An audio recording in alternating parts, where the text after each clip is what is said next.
he wouldn't have really done anything to him. You see me just throwing the silence play out to kind of clear the wave. Just a little bit. There you see a last hit.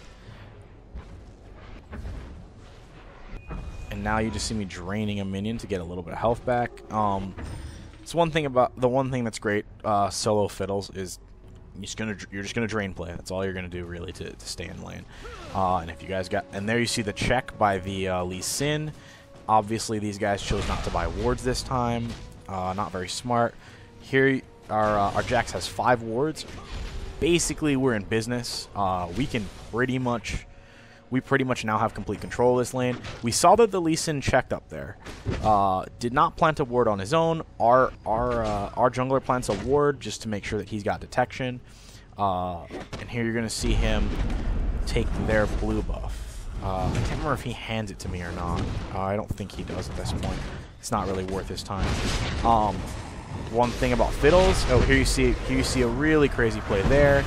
He gets away. I'm drain playing their Lee Sin. I unfortunately have to let him go because of the Malzahar. I could go really aggressive, but I don't have any of my summoners up. So really, it's just generally a very bad idea to just completely jump him. I probably could have risked it, but you know, this being like my second game as Fiddles, I didn't really want to do anything too completely ridiculous. Here you see our Mumu just kind of waiting out, looking to make plays on people.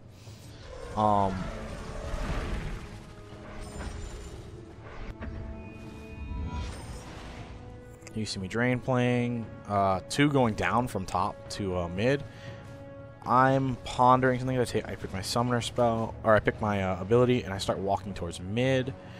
I ponder dragon, you know, wanting to make sure it's still there. Here you see me walk over.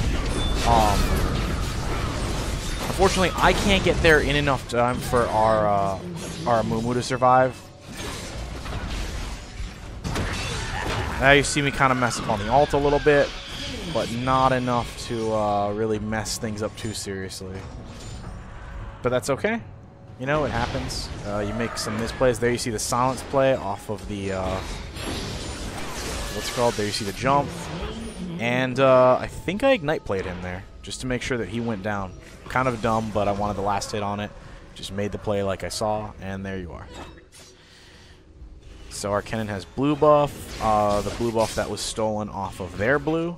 So our blue is still completely up. Unfortunately, our Mumu still probably needs it. There you see the Lee Sin thinking about going to mid. Certainly considering it, but thinking better when he sees that our Jax is still there. And he probably doesn't want to let our Jax push, to be completely honest. Neither of these guys is really going to be super ridiculously fast at taking the tower. Obviously, our Jax has a head start, but he doesn't have any damage items. Lee Sin has a phage, so you know he's got a bit of damage, but not really anything serious. Here you see me just covering mid for a little bit, waiting for our Kennen to come. There you see me get hit with Malefic Visions, but I'm just going to drain this cannon minion to come back so that I've got good health, and now I'm going to break away. I start porting back, making sure to stay out of range of experience gain, because in this particular case, I don't really want to be stealing any from our Kennen, and I also really don't want to be near the Malzahar where he can easily catch me.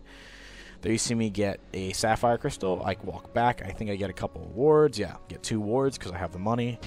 And I realize, you know, we're down at bottom, no wards. Our Jax still has 5 wards. He still hasn't placed his wards. Not the best play there. I really think that he should have at least planted one here to give us some sight, especially for our ganker to come down, you know, our jungler. In addition to the fact that without the ward, oh, there you see the Katarina catching sight of our Mumu. Our Mumu throws a toss, kind of blind toss, hoping to catch her. Doesn't catch her, but, you know, it's okay. He's made his presence known. You know, she already saw him, so regardless of what was going to happen, you know, if he had caught her or not, it would really just come down to play there. So here you see I throw some silence birds. I walk away to make sure to stay out of range of the turret. And And that's sort of what you do as Fiddles. You know, you just kind of make sure that the guys can't just throw spells at you continuously. It's a little bit different with melee characters. You know, with AD characters, where obviously they don't usually use tons and tons of abilities.